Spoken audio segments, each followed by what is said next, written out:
Good afternoon, everyone. Okay, we'll still have a few folks trickling in, I think, with security and coats, but we'll go ahead and get started.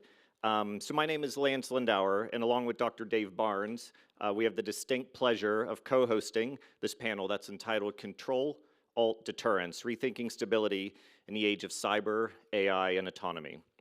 So I'll introduce myself momentarily, I'll have Dave do the same, and then we'll say a brief word or two about the panel structure and what we'll be talking about today. So following this, we'll have the panelists introduce themselves one by one with a very brief introduction by each of you. It was some initial comments on what you're currently working on and what you're wrestling with over our topic with deterrence today. And lastly, as any great moderator or set of moderators should do, we'll sort of fade to the back and we'll let the geniuses at the panel come forward and talk about everything facilitated by way of their background, and so you can learn from everybody up here on the stage. Okay, so my name is Lance Lindauer. I'm the co-founder and executive director of the Partnership to Advance Responsible Technology. PART is an NGO based in Pittsburgh, Pennsylvania in the US, and we're devoted to exploring and advancing all facets of learning with and through artificial intelligence in service of solving global problems around the world. So Dave, please introduce yourself for the audience's benefit. Tell us a little bit about empowering AI, your organization, your approach to boots on the ground, AI, some writings that you're currently doing, things along those lines. So again, as Lance mentioned, just thrilled to be here. Thank you so much for coming. My name is Dave Barnes. I'm a retired Brigadier General from the U.S. Army, former Chief AI Ethics Officer for the Army, setting up the strategy for responsible AI and how we could use that in the military across the full enterprise. As Lance alluded to, now I'm retired. I have my own consulting company, Empowering AI, where I help senior leaders in public sector, private sector, and academia prepare their organizations to take advantage of AI by minimizing those risks. And part of that is writing a book called Boots on the Ground AI about that experience, because it's my belief that it's not just a technology. In fact, really the limiting factor to all of it is the people in the organization. And the idea that they need to better prepare the organization so that the technology aligns to their mission and their strategy and not the other way around.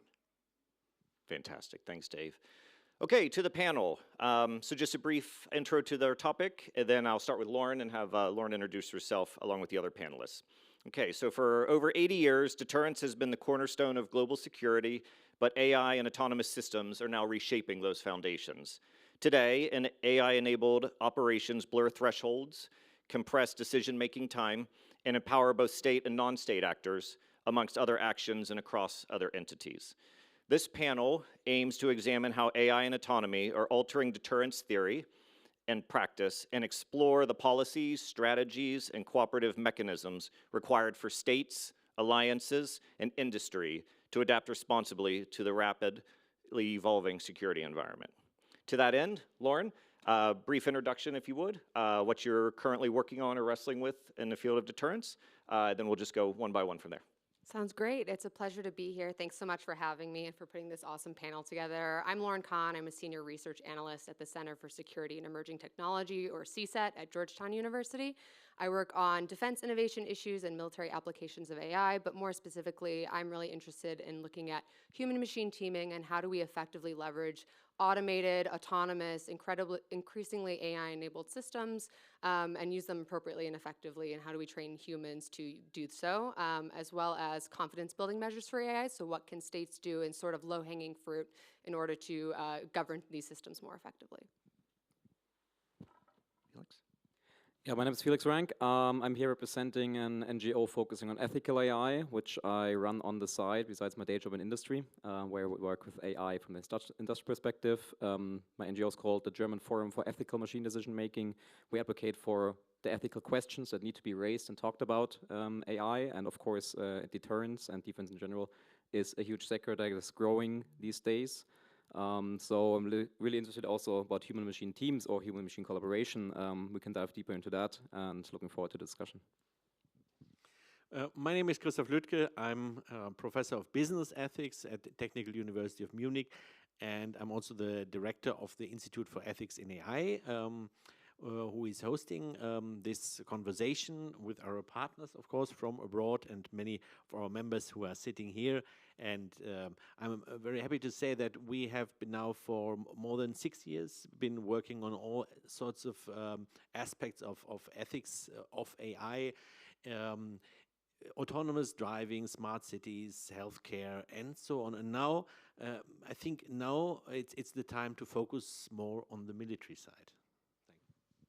My name is Maryna Tymchenko, coming from Kyiv, Ukraine, as you have guessed from my name, and representing private sector this panel. I'm working at the defense tech startup Blue Arrow Defense, where we develop autonomous solutions for drones and allowing one operator to execute missions for multiple drones at once, even in GPS-denied environments.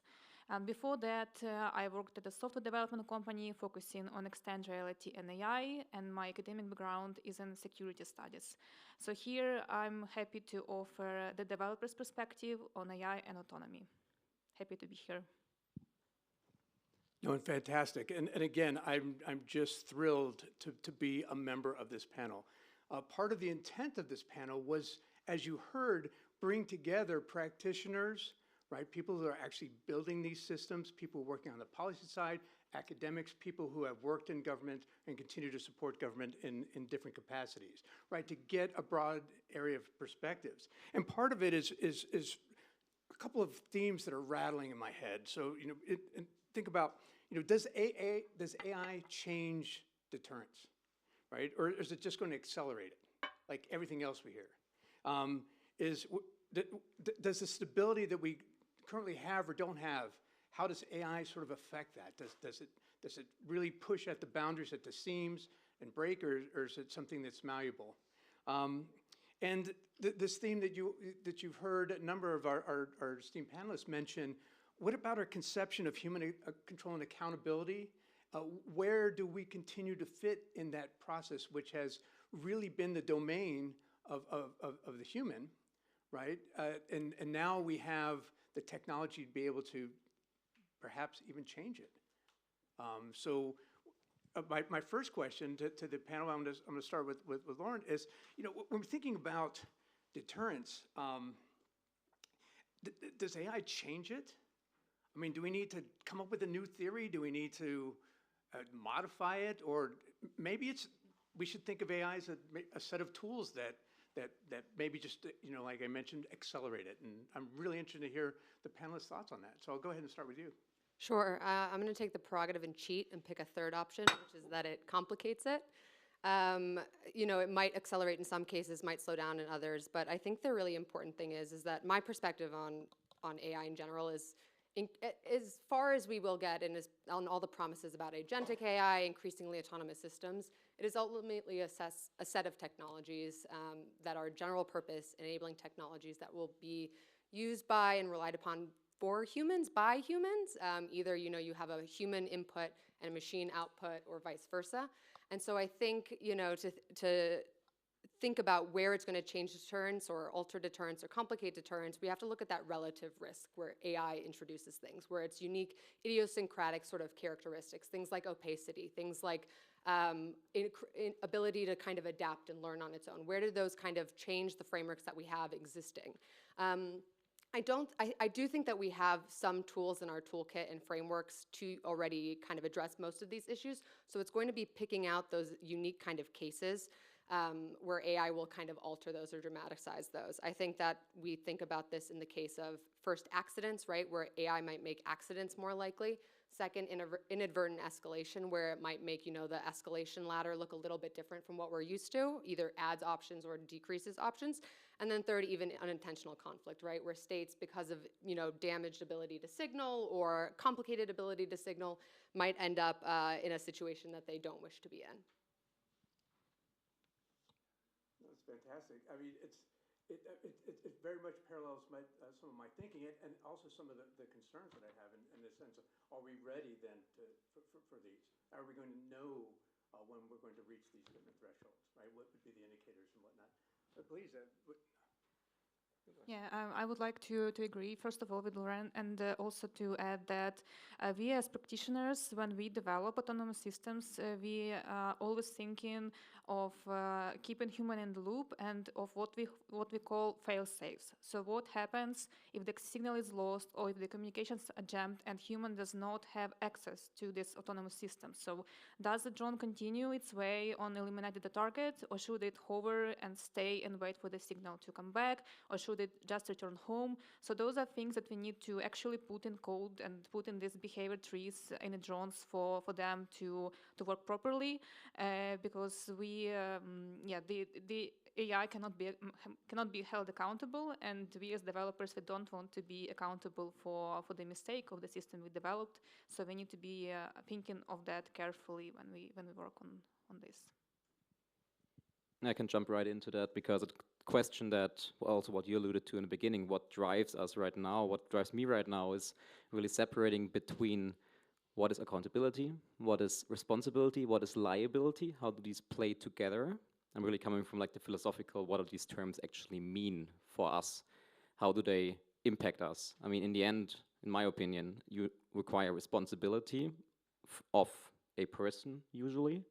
I don't believe a system in itself can have responsibility in the sense, because it doesn't live in this way, it doesn't have a conscience, and at least yet in current systems. Some people think we might get there one day, but that's a different discussion that we won't be able to answer until the end of this panel. And then comes in, once you have responsibility, it's a prerequisite for a liability, which then can have legal implications. You could be sued if you're liable.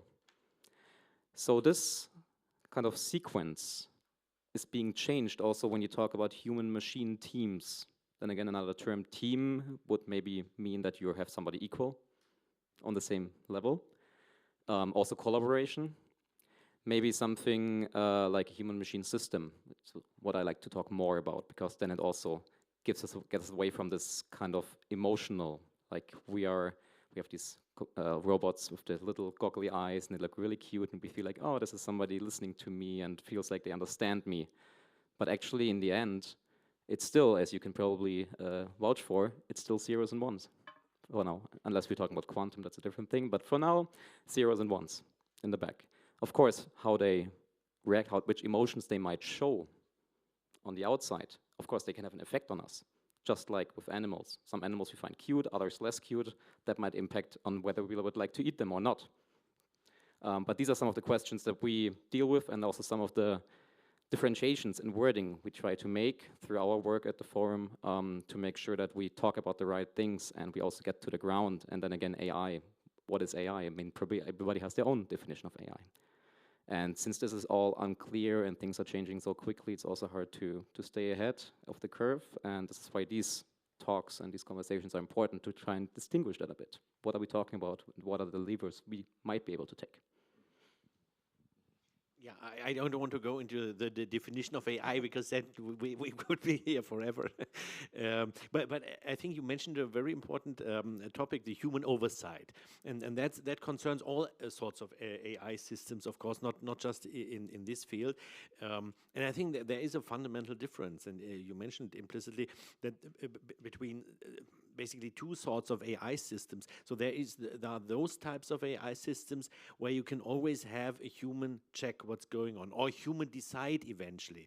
So any system that just prepares for a human decision, that's fine. And a doctor usually checking the patient's records, having all the data. Then you have time. But of course, in some systems, you don't have the time. And here, the drones that you mentioned, also autonomous driving is and on which we have been doing a lot of work, my institute.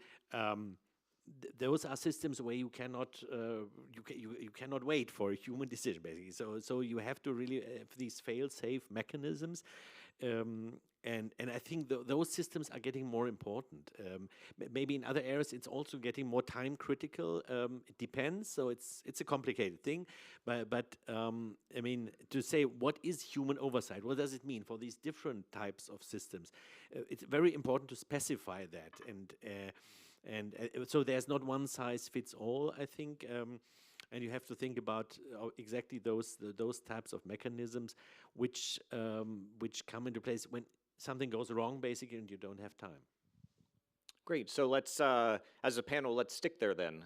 Whenever we're talking about like human in the loop, human on the loop, meaningful human control. There's a lot of different phrases and in different ways that one could think about it. And again, where does it fall in the decision-making spectrum? Christoph, you just mentioned one size doesn't fit all, so it's industry-specific, question-specific, et cetera. So let's stay there for a second.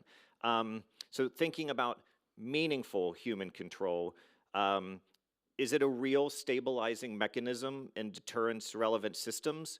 Or is it more of just kind of like a governance placeholder until AI systems have developed even further? Maryna, like, what does human control, meaning for human control, look like actually out in the field in a tactical sense? I know the audience would really love to hear from your work at Blue Arrow with the systems actually deployed in the field. You know, what are your opinions? How does that look like to you? For us, human oversight means that human is the one who makes decisions regarding any target engagement and regarding like which direction drone should go. So our solution is to help the drone get where it needs to get because it's very difficult. The front line is jammed, like the signal is jammed, spoofed, so the navigation is very difficult. And we, like our solution just helps one operator to streamline this process. However, when it comes to target engagement, it's the human who needs to confirm the target or either perform it itself, himself, herself. And that's like the rule of thumb for all, as far as I know, for all Ukrainian defense companies who work on last mile delivery drones.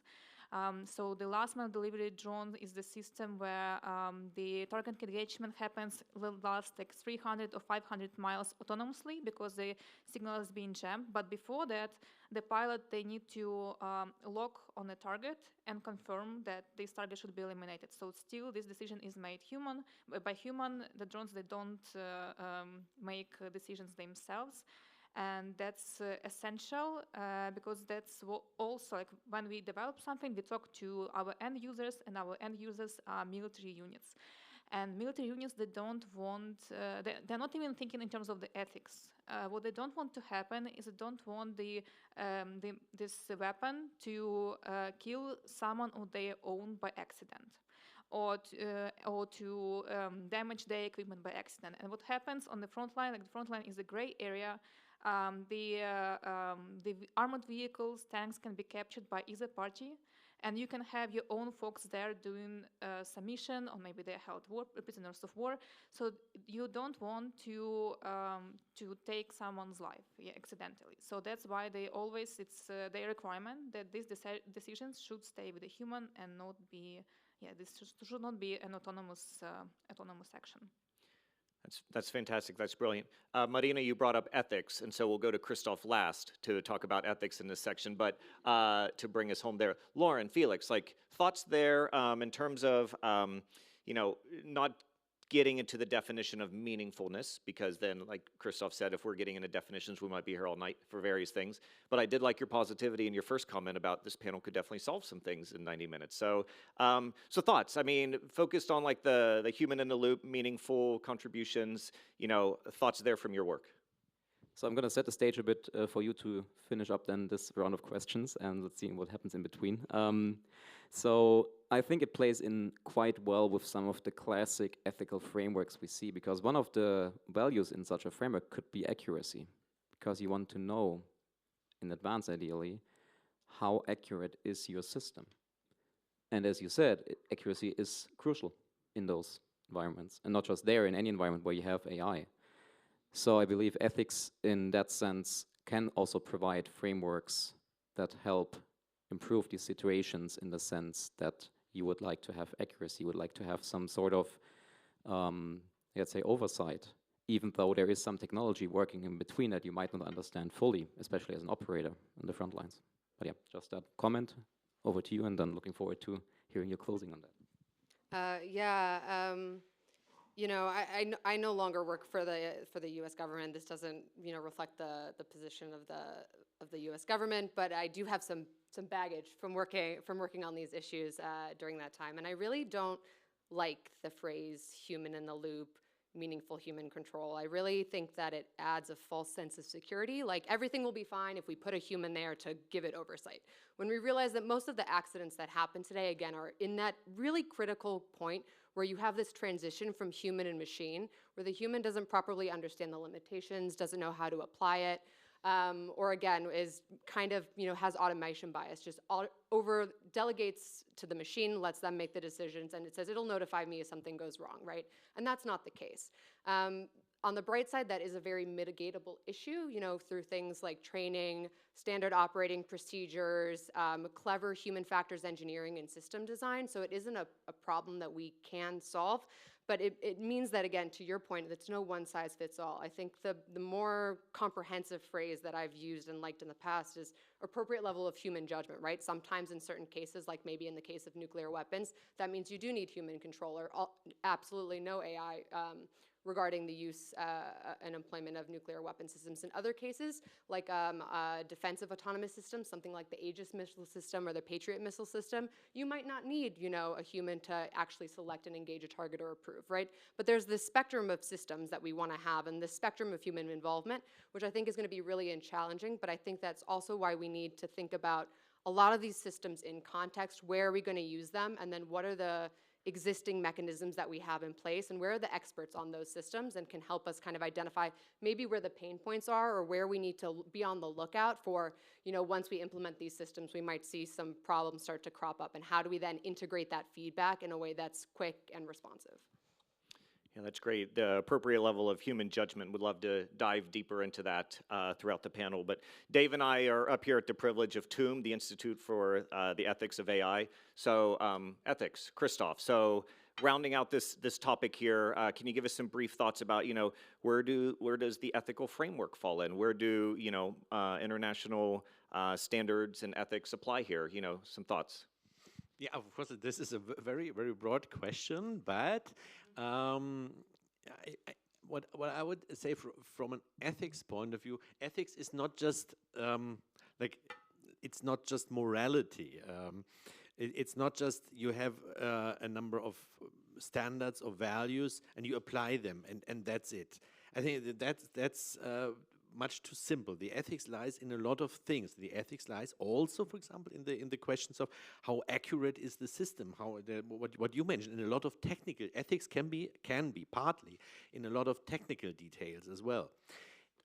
But it can also lie elsewhere. So you mentioned the judgment, the human judgment and it's a question on what level the judgment is. That's what Kahn called Urteilskraft. The Urteilskraft, where does it come into play? And it depends on the system.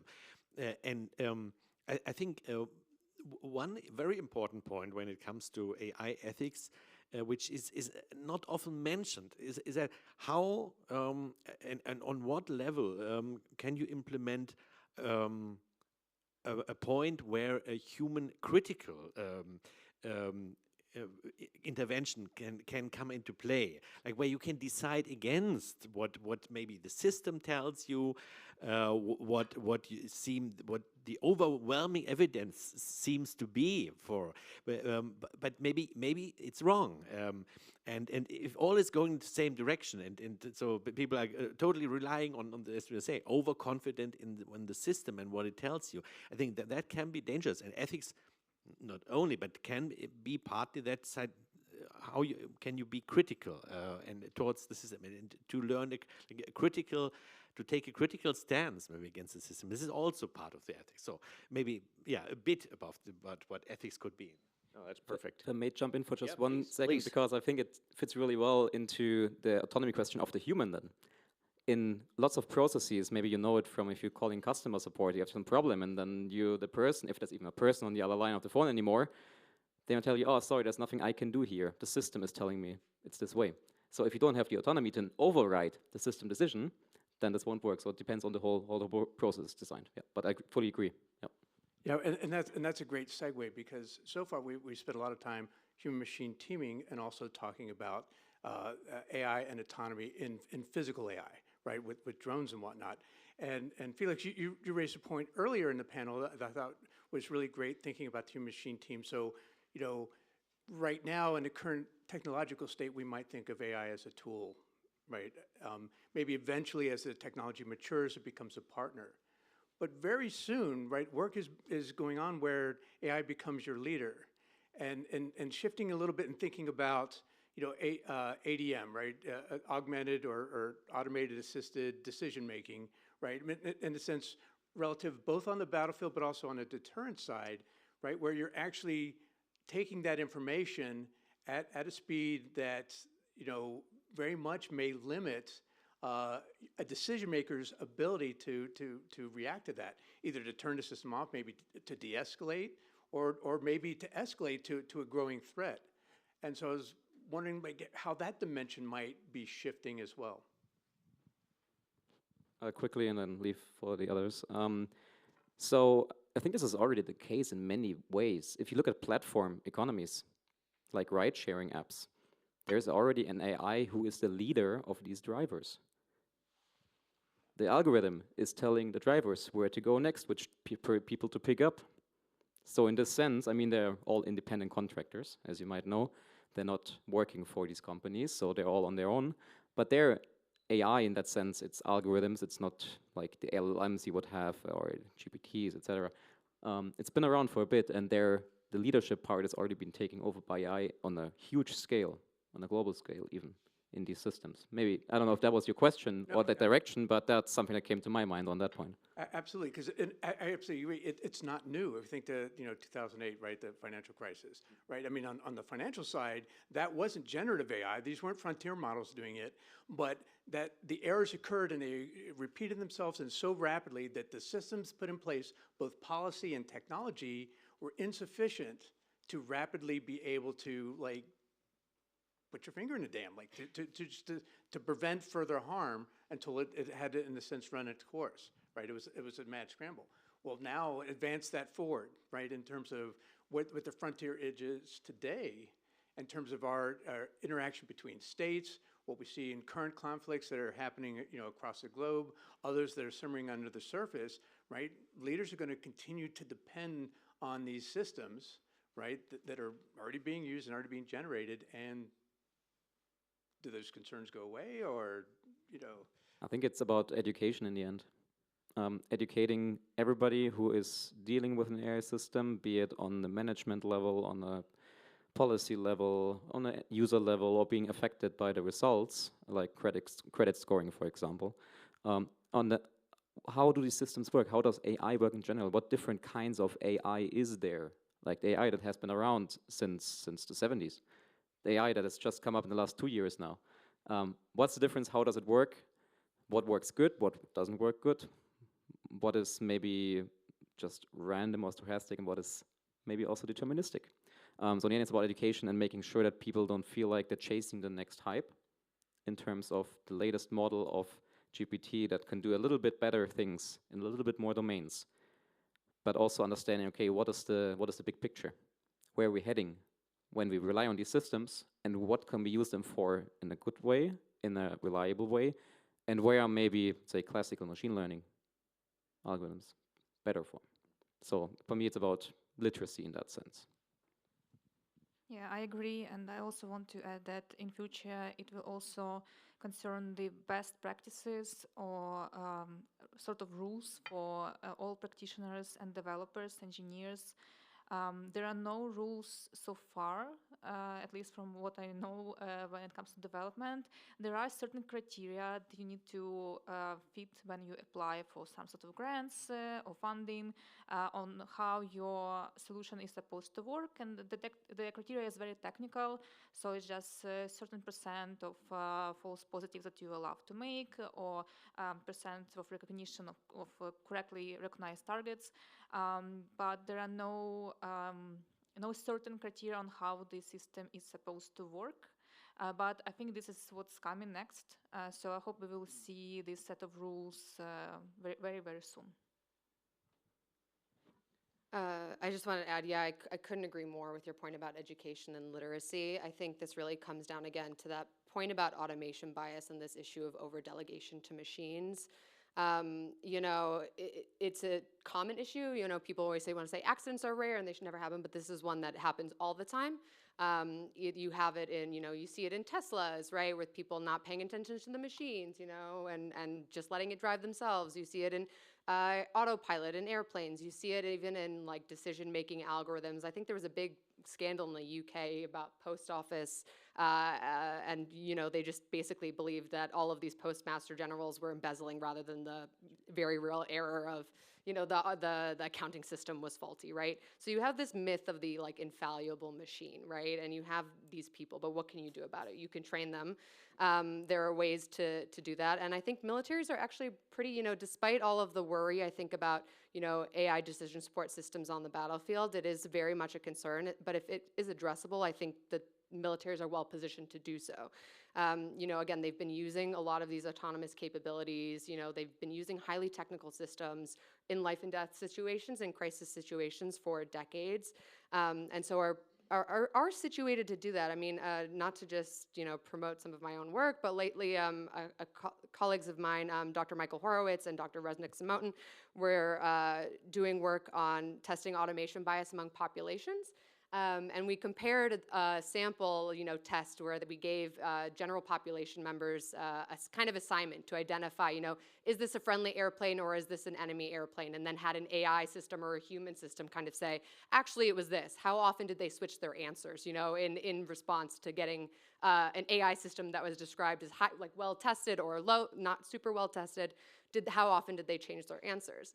And compared to the general public, which changed their answers at about 9%, West Point U.S. Marine Academy cadets changed their answers only about under 4%. They get, you know, intensive training on AI capabilities, AI decision making, but also on warfighting. They know, you know, how to use highly technical and dangerous systems. And so it shows that, you know, you can tweak kind of these things and solve situations in context with some education. Now, it's not the whole solution, but it is one solution. Yeah, I think it's important to mention when it comes to educating people for AI. I think, especially in the German context, when it has to be careful not to make the same mistakes that have been made all over again, especially training people for some system that was maybe the newest system 5 or 10 years ago, and that's the danger that I see, and especially if you start in a very slow and tedious way to develop some educational programs for those, and so I think that should maybe AI should develop those courses on programs themselves. But it should be really for those systems that are irrelevant, and not those that have been relevant like 10 years ago. So that's. No, definitely, and it changes so quickly, and we know how quickly curricula can change in schools, like, I feel like never.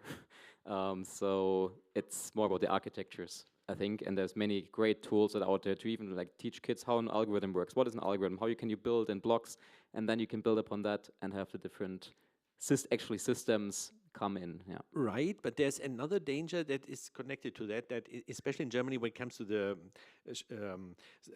courses in informatic at German schools, because they tend to focus too much on the technical side. And if you focus on the technical side, then you start with mathematics. And I think that is a mistake that has been made very often, that first you have to learn mathematics and higher mathematics, and which is fine. I'm not against that, but for all those kind of programming, like programming an app and how you do it today, and you use of ChatGPT and other systems to do it, you don't really need that much of these theoretical foundations, especially in mathematics and so on. So I think that's just a word of caution. But it's called vibe coding, and it's like it's a side eye, like in developers community. So. Right, and unfortunately, organizations have to spend a lot of resources undoing some of the vibe coding too, right? I mean, so there's a tension there. And I'm very passionate about AI education, and that's a whole different path that we could wander down, whether it's critical thinking. It's really a lot of statistics, and we don't teach statistics to, to everybody. In Army, I called it AI for the every soldier. I think broadly it's AI for every person. What does every person need? What are the foundation? Last bit about it, and before I move on, is this may be an opportunity for us to reimagine what education ought to be. We really haven't, we've sort of built on longstanding and tradition because it's worked really well. Maybe there's an opportunity here. We're only focused on the risk. But thinking about as AI is improving, in particular in the information era, and information both using it offensively, defensively, from an international security and in a deterrence space, we're seeing a lot of things now, right? In particular, with the proliferation of deepfakes and other attack measures where there's influencing going on and counter-influencing, and it's going back and forth. How is that dynamic? What, seeing from your different perspectives, how do you see, what are the risk areas to that, and maybe again, but maybe some opportunities associated with that in terms of how maybe the disinformation side as well as the information side?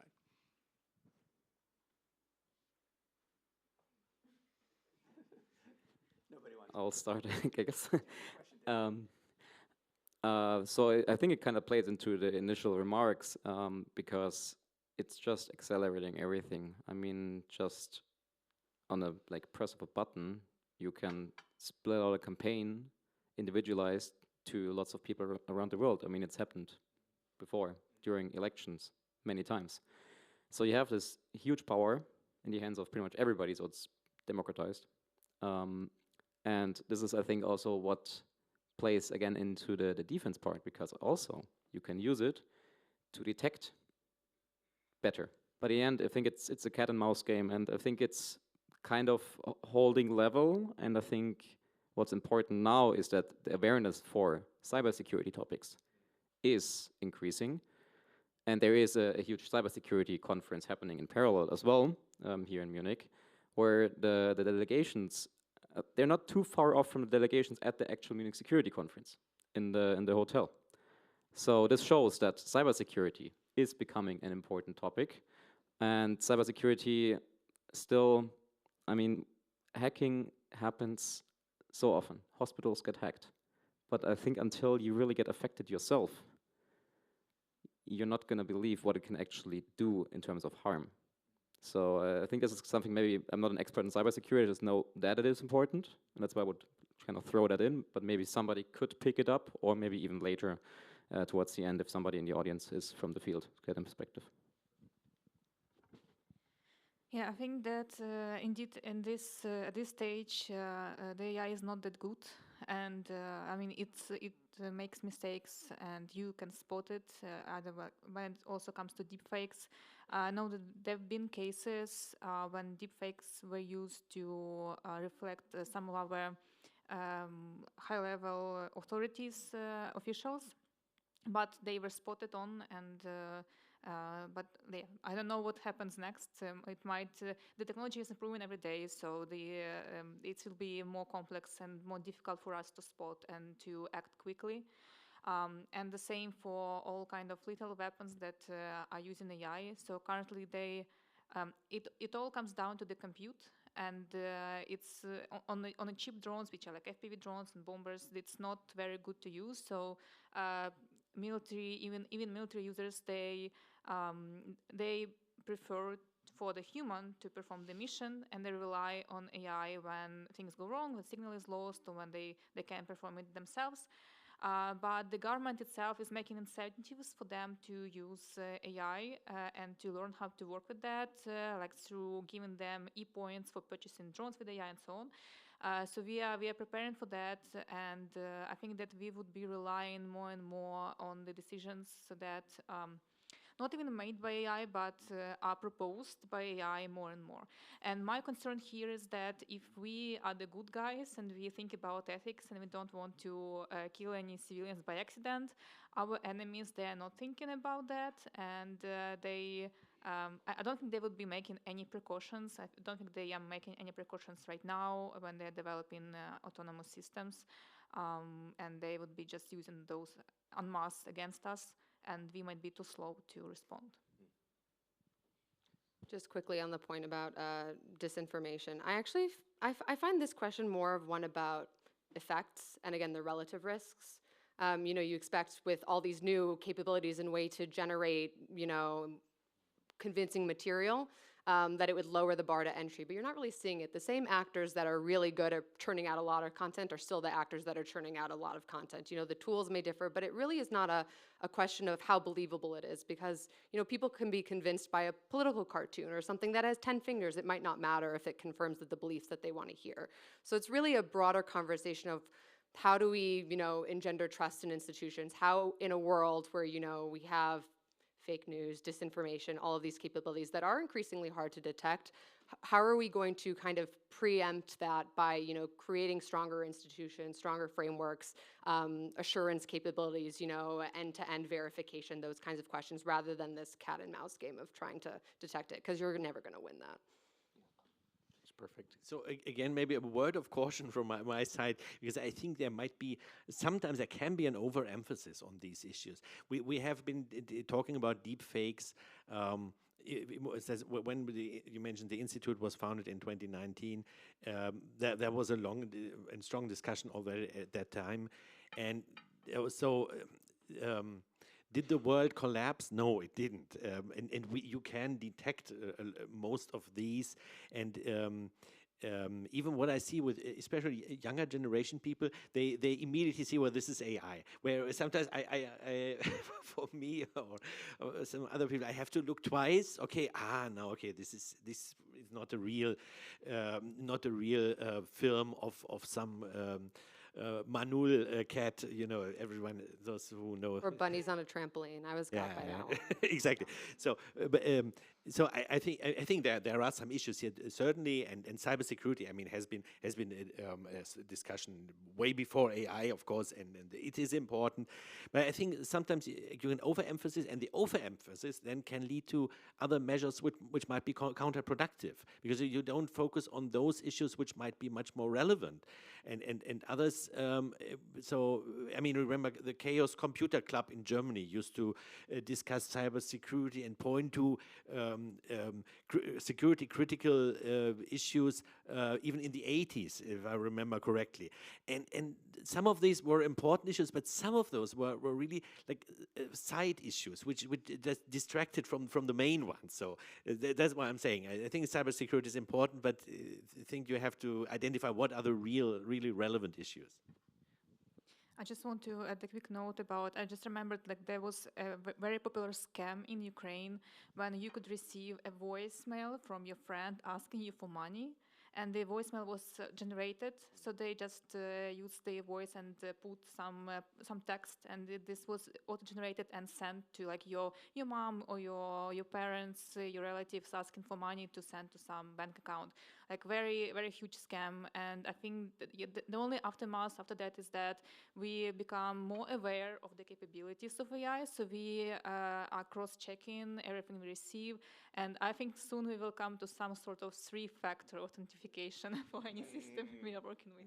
And it's interesting, I mean, hearing the panel and sort of how that discussion shifted, you know, is it really then a technological problem? There's certainly the uncanny valley it's not gone away. I mean, it's getting smaller perhaps, but maybe it's back to my hypothesis, right? That really it's the people that are the impact, right? It's the last person who didn't upgrade Windows 95, right? And so that then generates the vulnerability. I'd like to talk thinking because we have a representation not just coming from different backgrounds, from practitioner side and theory policy side, but also representing different countries and our background and who we're currently working with. Thinking about how, right, part of deterrence is usually not unilateral, like one country doing it, right? It requires, you know, the partnership, the allies in terms of doing that.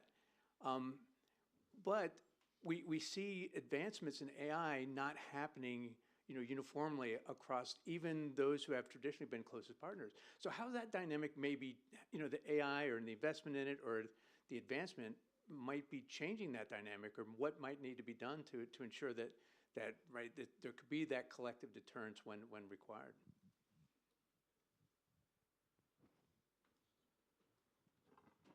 I think in this, again, I'm speaking from private sector perspective, so it's good to see partnerships forming around Europe. So I know that today President Zelensky received the first drone, which was the first Ukrainian drone, which was manufactured in Germany.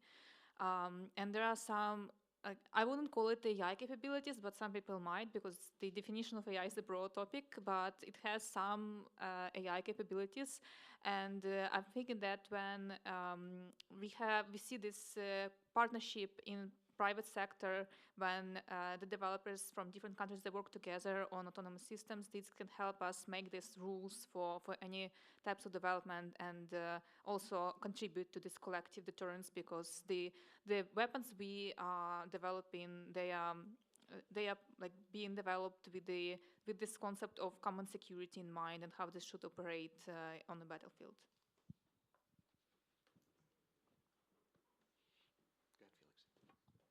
It depends on the group or the collective, how big it is, how diverse it is, if it can rely on stronger partners within the collective and less strong partners, larger and smaller partners.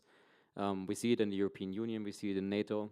I mean, NATO has deterrence inherently, at least indirectly, in its values. And when we talk about expansion of NATO, that's an expansion of deterrence. That might trigger some people, some countries, individual countries, to do some irrational things, but also European Union. I mean, now Ukraine wanting to join and has been working towards joining the European Union for many years. That's a reason, because as a collective you can be stronger together. What is changing now is that some of these existing, and we're all aware of that, some of these existing organizations are being called into question. They might not work with the same efficiency, and hopefully they will at least stay kind of stable, but since stability is the topic here, we might need to rely on other partners. I just came from a really nice conversation at TUM with Vladimir Klitschko, who was also representing his brother here in Munich. And he even said, yes, we will probably still be able to rely on the US as a partner in the long term. But now we need to find, and Europe has heard that wake-up call latest last year, around this time, that it needs to stand on its own feet as well and develop its own capabilities. And what I'm hearing, and what I'm also, like the vibes I'm getting from politicians in Europe, is that they are hearing it, they're starting to hear it. Of course, it's a slow process, we know it, but there are good signals, like the delivery of Germany-made drone systems. So things are happening, and this gives me hope. And in the end, if we come out of this stronger together and we build new bonds, then even the existing and currently maybe a bit rusty, because they luckily didn't need to be used for a long time, systems, they can be reorganized and revamped. Yeah, I'll just add, you made a point about, how technology adoption happens unevenly. I think that's 100% the case. I think, though, at the same time, AI compared to previous military technologies in this kind of context is you have capabilities for the first time that are very open source, where anyone can have access to some of the most cutting edge models or developments or systems, holding aside the frontier capabilities that rely on a large part of compute.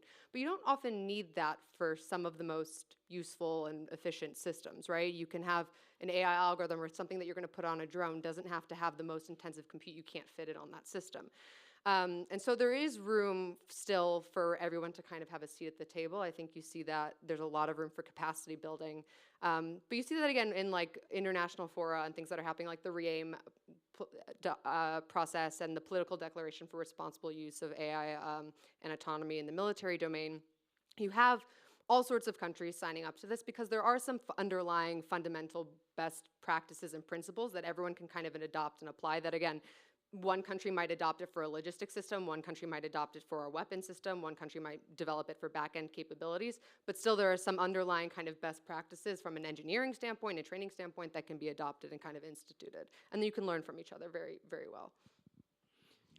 I think an important point here is it shows how AI is quite different from other technologies before.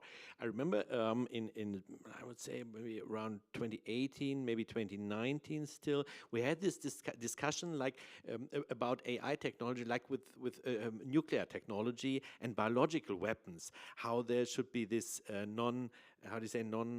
proliferation of these technologies, so that it should be only available to some, which is of course, so from today's point of view, and even a few years after that, it was already clear that this is not going to work. So it's not that kind of level, it's a totally different technology. And it also means that deterrence also has to look quite different, and so we can't rely on, so some have it and the others don't have it. No, it's available in not just in theory, but in practice. Of course, you need to manufacture those systems and the drones, but it's not something that is super heavy or super hard to get. So change the. I mean, traditional views of partners and allies. There's always been interoperability issues, right? Both from a technical side, but also in terms of the legal side and governance, et cetera. But drawing on your point about now, I guess if you're an optimist, you call it the democratization of the technology, and if maybe you're a pessimist, you call about the proliferation. I mean, now we've already seen the ability of non-state actors, over the last several decades. Their ability to affect international stability and security has grown, and now it seems, because so much of this is built on open source, right? There's access to the data sets, et cetera. They may be able to leverage, again, the same technologies that we're using for our defense and security in order to attack, our weaknesses, doing something even asymmetrically. And so I think that's the brilliance of the topic that we're talking about here with respect to deterrence, is it looks different in different contexts, different sectors, different countries. Christoph, you referred to earlier in a comment, well, this is the German context talking about something, but it looks different from the Ukrainian context or the American context. And so I think that that's one of the things that we're talking about up here, is when you think about, Lauren, you said partnership capacity building, bringing more people to the table. In a way, that's proactive deterrence by getting more people to the table to discuss this. Felix, you mentioned like education, and again, that's a conversation for necessarily another forum, but learning more about the AI capabilities, same thing, Maryna, you brought it up as well. That in and of itself is deterrence in a way too, because you know that the bunnies jumping on the trampolines are AI.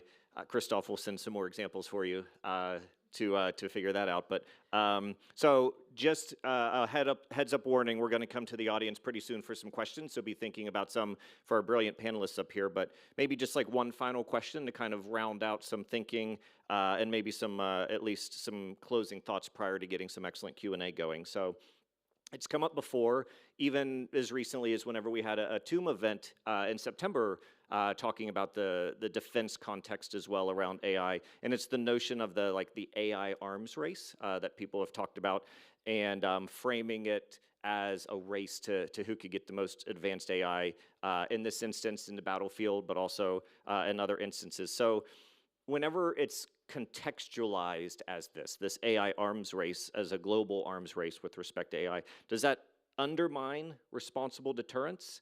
What framing might be a better way to think about this for countries or alliances as they're trying to grow their AI capabilities? Because obviously when we think about arms race, our minds go to negative connotations, but is there a better way to frame it? Is this appropriate? How do you all contextualize that and when you think about deterrence in general? And just open to anyone sort of right here at the end.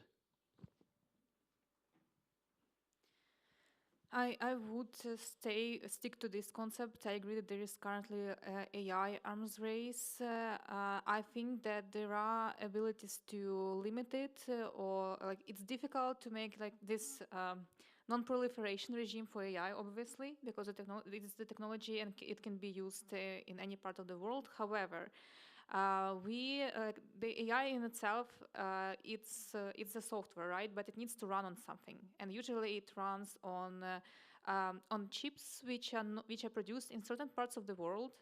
And I get very mad when I see like Western-produced chips in Russian drones. So if we have better export control, and if we have better better restrictions for limiting the export of this electronics, I think this could also help us win this AI arms race. I would, to be a little spicy, I would respectfully disagree. I would say that this arms race kind of framework is not particularly helpful. Yes, there is like a need to control chips and hardware. I think that's one piece of the problem.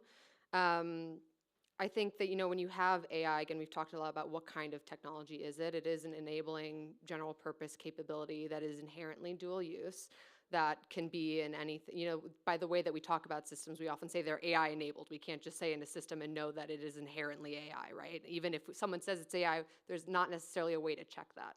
And so you have these issues of verification, validation. So these traditional kinds of arms control frameworks, and we think of the nuclear analogy, don't really apply. I would just point out there's some really great work on this by Drs. Jane Vaneman and Tristan Volpe. They did a paper called Dual Use Deception that I think is exceptional, where they looked at, historic case studies of technologies that have, originated maybe in the commercial sector, and where are the best use cases for a non-proliferation or an arms control framework. And AI is unfortunately not one of them.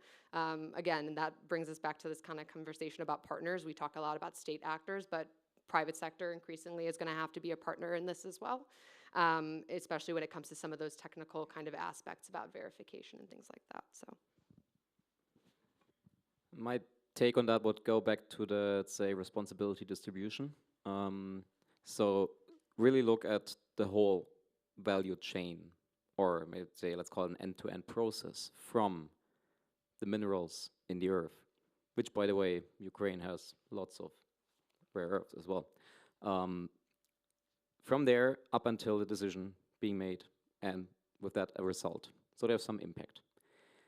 And we need to really look, and this is different in different sectors, in different industries, for different use cases, for different, let's say, levels of AI. Is it deep learning neural networks? Is it just machine learning, basically? Or is it just a simple tree, decision tree?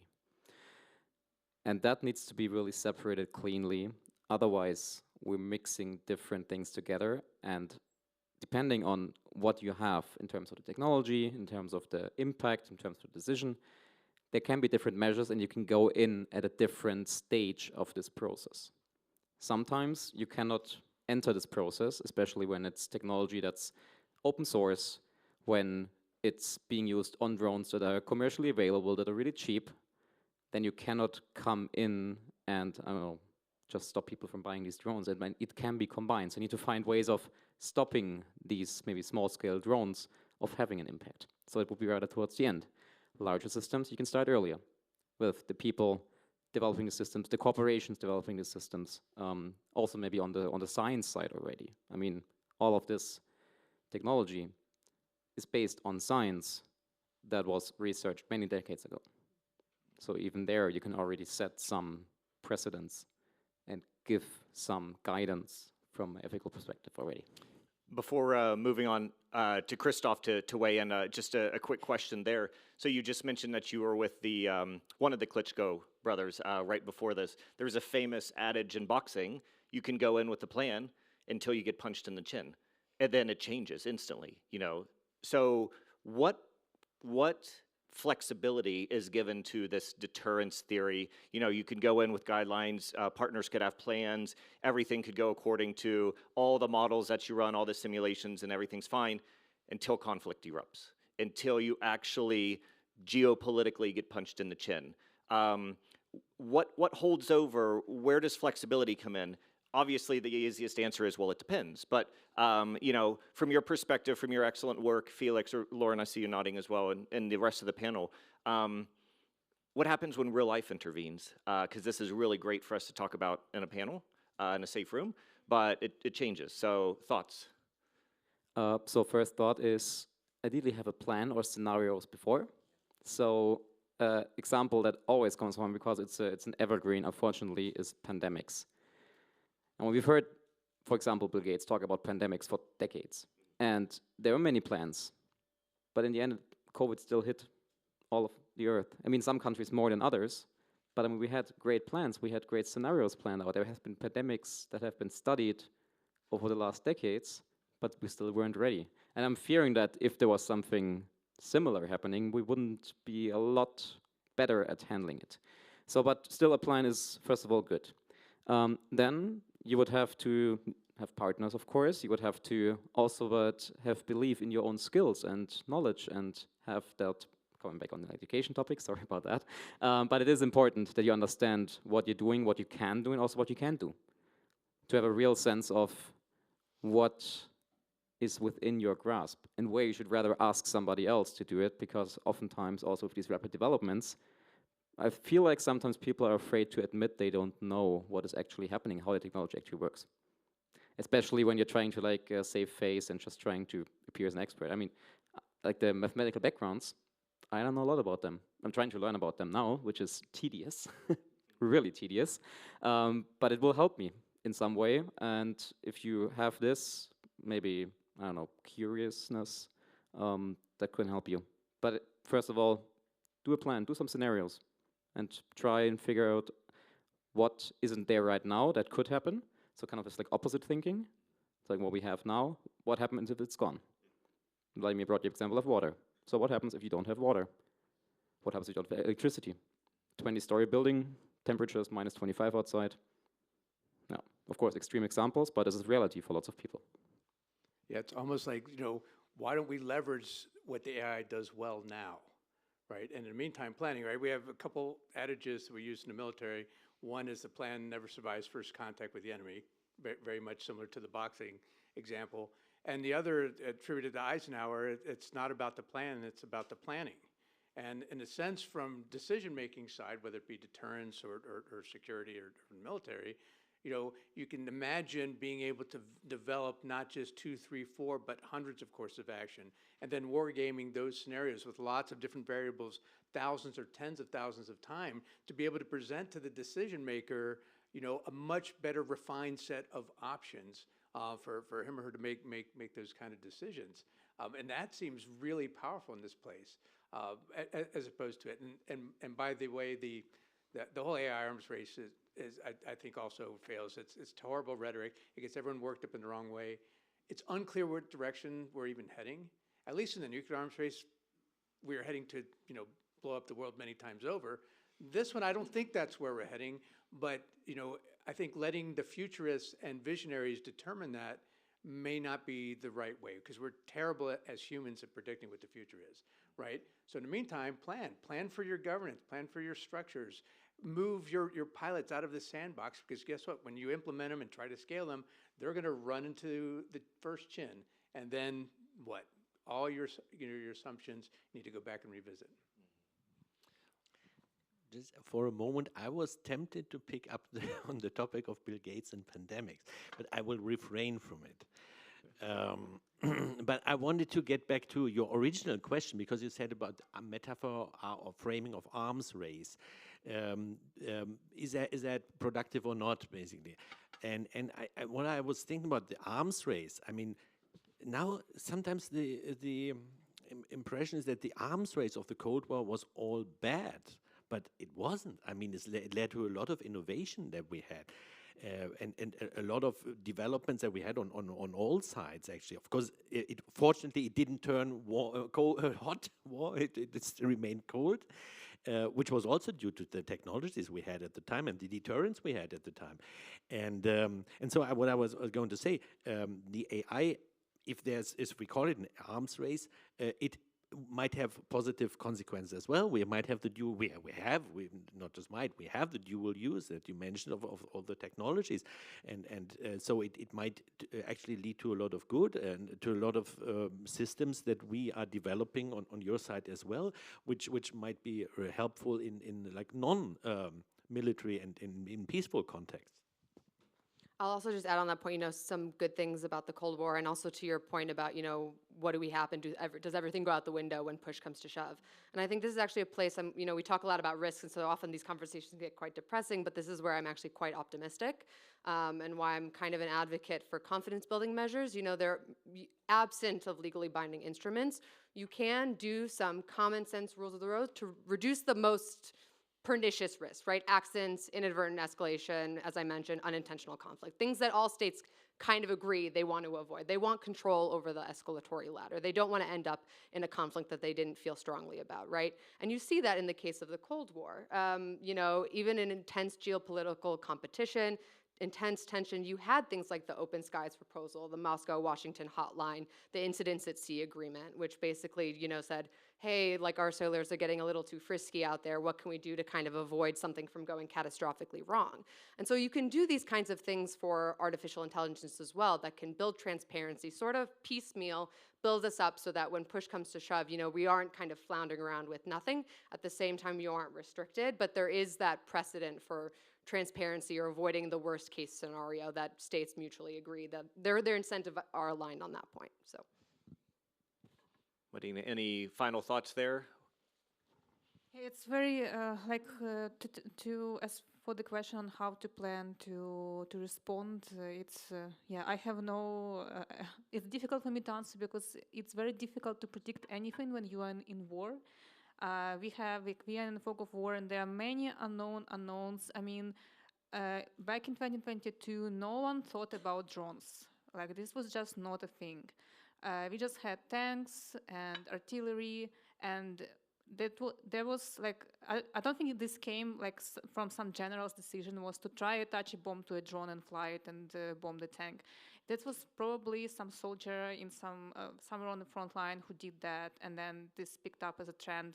We didn't have optic fiber drones, and now it's the most widely used types of drone stack on the battlefield because they cannot be jammed. So it's very difficult to exactly, like, you can plan anything you want, but when you're in real combat, like, everything will change for you. And the new technology appears exactly during wartime. This is usually what happens, that some of the civil technology we have came from the World War II, and some of the new tech we have will come from the Ukrainian-Russian war, and this will happen again and again, and you just need to be very creative and very resilient when you are in conflict or in war. That's great. Okay, so would love to turn to the audience now for maybe 15 minutes or so of questions or whatever time permits before we do some final thoughts. I think one thing that everybody always asks is wait until a microphone comes to you, and everybody inevitably stands up and starts shouting anyway, so I'm going to mean it. Everybody wait until a microphone comes to you. So feel free to just raise your hand, Oksana. We'll bring one to you, and yeah, if you could just keep your questions short so as many could come in, that'd be great.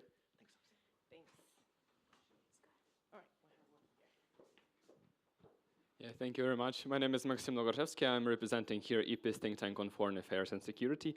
And first of all, thank you very much for this perfect panel. I really enjoyed it. And I'd like to ask a question to Ms. Tymchenko, which concerns mainly the first part of the panel regarding ethics of AI. And I'd like to ask, where do you in practice draw the line between the ethics of automatization and effectiveness? Because yes, error and in those roles, autonomous machines should be mitigated that, I know, some person who you don't want to shoot isn't accidentally shot, but still you need all these decisions to be made now. You need speed for those decisions. And how do you balance speed and effectiveness with the real applications of the systems? Yeah, usually this is the principle that the target engagement cannot be made by AI. What we can only do is to highlight some of the objects that might be interesting for the soldiers, but the decision whether to strike them or not is with the soldier. That's, this is it.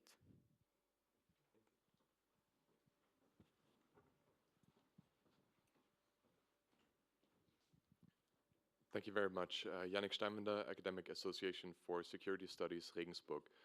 I would like to go into the Department of Disinformation and using AI against disinformation. There are some actors and certain firms out there which are able to detect and contextualize disinformation campaigns while they are ongoing. So they bring us a great defense against those kinds of hybrid threats.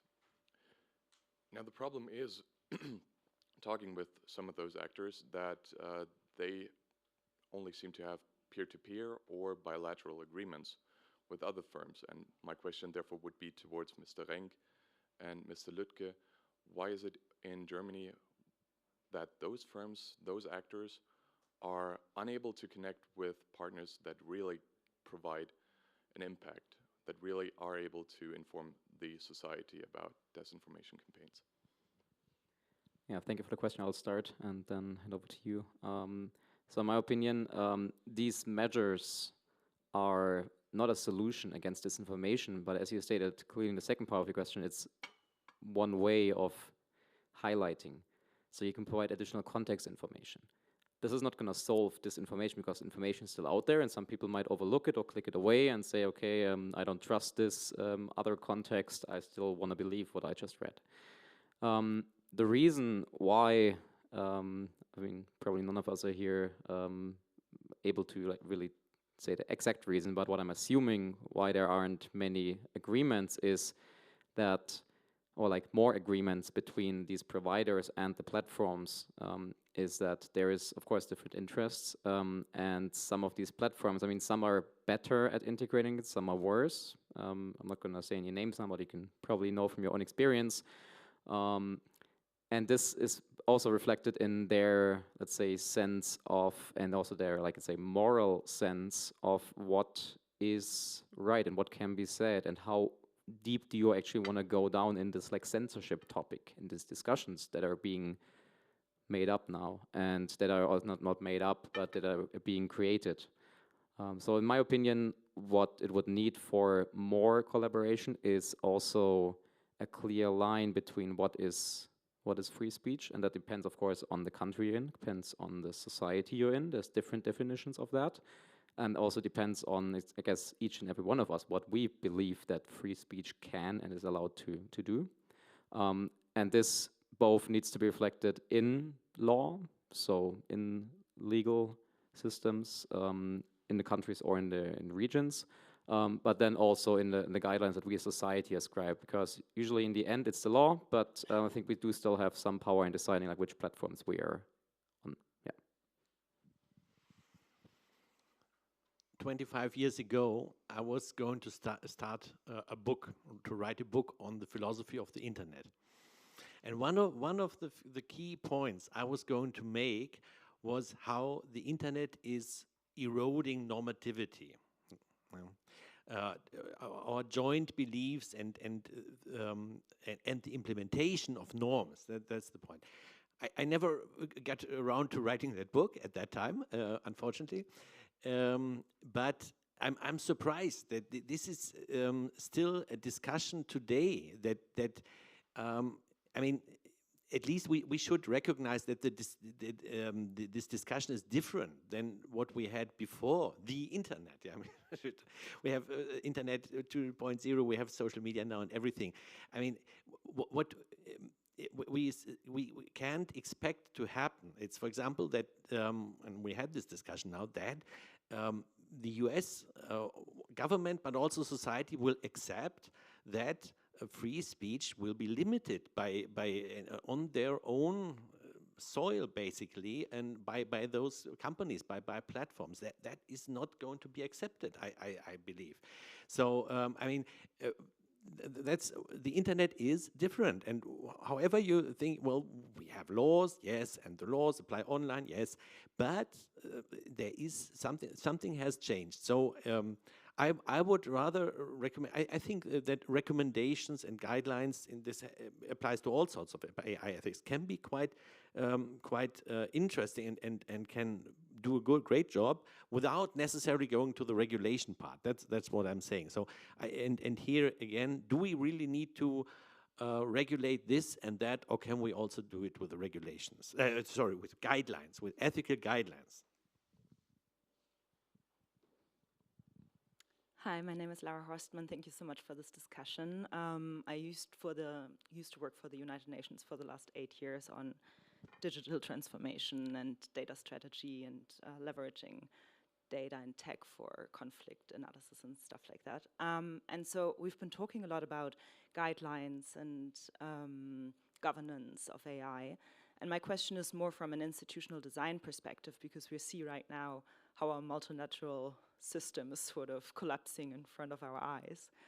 And I would just wonder if the panel has any very concrete recommendations on which core design parts of that system might be targeted, might be something to think about within the very immediate future to kind of adjust to this new information environment. Sorry, what kind of system are you talking about exactly? I mean, our multilateral institutions, any ones that are obviously like relevant to stability and deterrence in the first place, but in general, I think that the assumptions on which our international institutions were built are sort of shifting right now, because we used to have like one language or one vision. We had the Second World War, we had basically a momentum in history where institutions were built in order to facilitate stability in the broader sense, right? And now we are entering this time where neither the information that is needed to actually come to a common conclusion on something is particularly believable anymore. How do you, from an institutional design perspective, adjust in order for multilateral institutions to be relevant moving forward?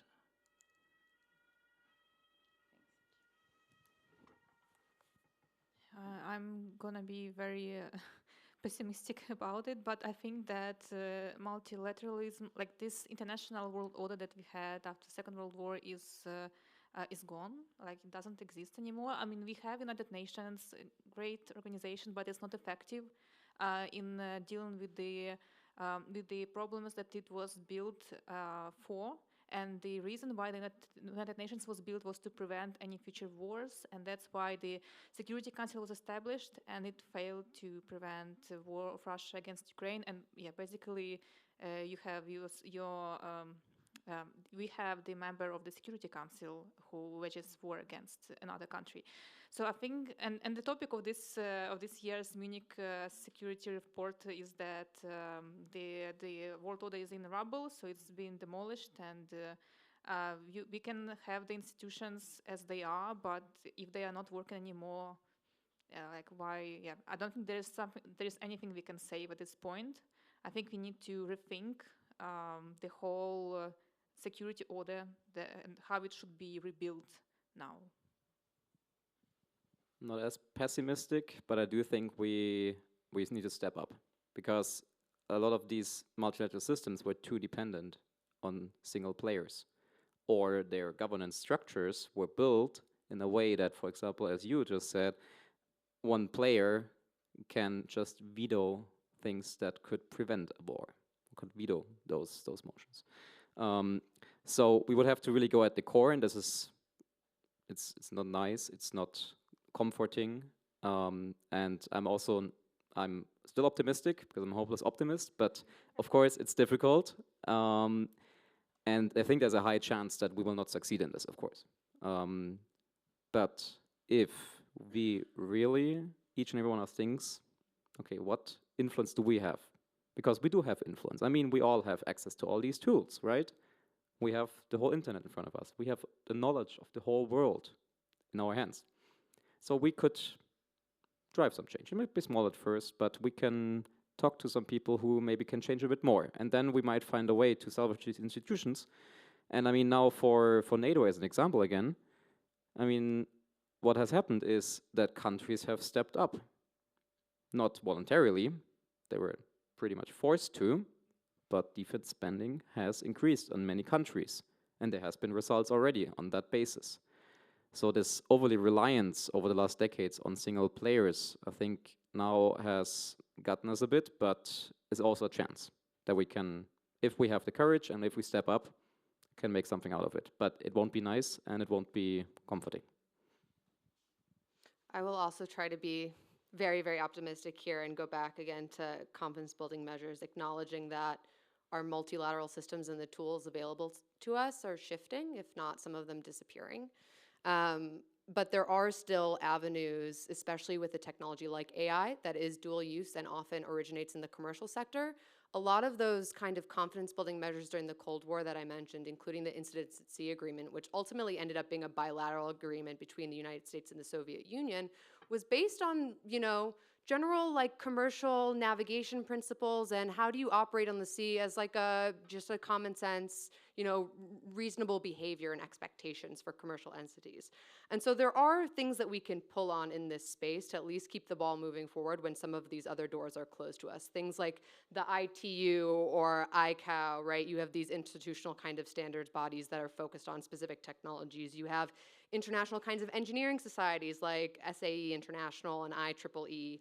And then you have, national capabilities and regulators that can think about how AI and military applications might impact their systems, things like the Federal Aviation Association, things like that, the FAA, right? And like other countries' proxies as well. And so I think that while, some of our multilateralism and the traditional avenues on that states from multiple states to agree on might, be limited, I think there is still ways to move the ball forward, at least from a technical standpoint. I just wanted to maybe add one aspect. I think it was never nice and comforting. It seemed to look for some people. It seemed like there was an order of that sort, but I think it never was. I mean, we had wars. We had before 1989 and after that. We had the Korea War. We had the Vietnam War, but not for Germany. but I mean, there was a lot of conflict going on. I mean, openly and of course behind closed doors. But so I think a lot of it was held together by balances of power, and you had different actors balancing the powers. I think it was good that in 1989 this kind of system collapsed. I think we are at a better situation than before that. But certainly it gets rougher. Certainly, I would agree with that. But on the other hand, I don't think that we can expect so much of the UN and other players that they can be able to like hold this system, whatever it is, together and prevent any wars. I think this is an illusion, and I think it's good to get rid of that illusion and rather think in terms of interests and balances of power again. And also informal networks, which can move quicker than these institutions. While they may have more power in the medium or long term, because of their size, they can also not move as quickly and not have direct impact. So these informal networks, gatherings, just also in-person stuff again. Yeah, just one thought to add to that. It could be some sort of combination. So in some instances, states are really stepping up. In other countries, the state is not. The supra-state gatherings like United Nations, NATO, some of these international alliances are not worthless. I, too, am a huge optimist. But there is some reconstruction that has to be made. But Felix, to your point, sub-state. There's a lot of opportunities, even at the regional level. We see this in the United States. If we're not able to look confidently to Washington, D.C. in some manners, a lot of regions are just getting together and say, okay, let's just work on this from a state-by-state basis or even institution-by-institution basis, like these informal networks. So I think we have time for one more question I see right there, and then we'll thank you in advance for your questions. Thank you so much. My name is Taya. I'm very thankful that we're able to have this panel. I have a question with regard to the AI literacy and citizens in that regard, because I feel like we kind of dismissed the question of citizens, especially since we're talking, or we have a lot of representatives from democratic countries. I'm very curious to know, because from my perspective at least, it seems as if technology is outpacing citizen engagement to some extent. So the technologies are advancing, and at least in the German system, I've worked in the public sector, I've worked with the public sector, we're still struggling with digitization in Germany in 2026. And with regard to deterrence, I think it's a collective effort. So if we don't have the AI literacy to guard ourselves against potential threats or preemptively secure democracy, peace, security in Europe and beyond, I'm curious to know if technology needs to adapt to citizen capabilities or humans, or if we as society and citizens in democracies need to slow down the pace with which we use these technologies for us to then catch up and use them responsibly. So I want to go back to the question of responsibility and literacy, because at this point in time, it does seem as if only very few key players have the strings in the hand to pull and steer directions in the current international system. I'm curious to know what we're going to do with the citizens. No, I think it's a great question. And I mean, if I ask the audience just to kind of think about this, you all have one of these, right? Do you know how it works? Because you know how to use it and you trust it. So how we define what we mean by AI literacy, and I don't disagree. I mean, I mentioned it briefly in my comments. It really is going to matter, right? And so, you know, part of the problem, it's magnified because the power resides in very few entities globally, right? And they're able to determine the path forward for everyone. And so it seems like we're all sort of catching up. So part of it is foundational. It's like, what does everyone need to know about the technology? But maybe it's also a bit of old-fashioned, you know, about better critical reasoning to be able to employ it, right? You know, if we look on the regulation side in the U.S., Section 230 was you know, intended to determine liability for wrongful posts on social media, et cetera. And it still hasn't been settled, right? So even from like a regulation legislature from the public sector side. So what happens in the meantime as deepfakes increase, or there's, you know, too much screen time, or you know, this sort of misuse? I think that dynamic is accelerating, and it should be forcing some really difficult questions to have. But it's also an opportunity, not necessarily talking about multinationals, but even like local, regional governance and whatnot. If we're using the technology to just do paperwork better, then I really think we failed to take advantage of the opportunity. It's a chance, I think, trying to be the optimist side of me, to go back to our priors, to our assumptions about why we built this institution, what it's designed to do for us in the public sector, and can we, and imagine, you know, again, looking back to our assumptions and ensure that it's the right path, what it ought to be doing and how it ought to be organized, and what the you know, the education, the literacy required to be able to move forward. And it's not going to happen overnight, but maybe not enough people are looking at that. They're more hyper-focused on, you know, what the concerns are today, which quite frankly are more socially technology, not technology. Because of time, just two quick notes on that. First one is narratives. You mentioned few players holding the strings together, and it certainly does feel like that, and that's concentrating. Of course, they're also controlling the narratives. So let's talk about counter-narratives. So what would be my first point? They can come from different ways. They can come from institutions like ITU, AI for Good, for example. Second part, in terms of literacy, of course, you need to also adapt to different target groups. AI literacy means something else for example, a person living in an elderly home, where, for example, there's a project here in Munich happening where they play memory cards with terms around cybersecurity. What's a deepfake? And then you play memory with that. You teach them, get some nice cake and coffee, because that's what they know how to do really well, and you have really nice chats, intergenerational as well. And then, of course, if you go into schools, you can try and integrate into existing curricula. Try and explain in, for example, geography class, when you're talking about space, and you're talking maybe about satellites even, like how you can use AI to detect forest fires in real time. And then you already have that link without changing the whole curriculum. Just two short ideas. Okay, well, please, Dave and I would like you to thank our panelists, and thank you so much for your questions, and looking forward to some healthy discussion offline and in the future. Thank you very much.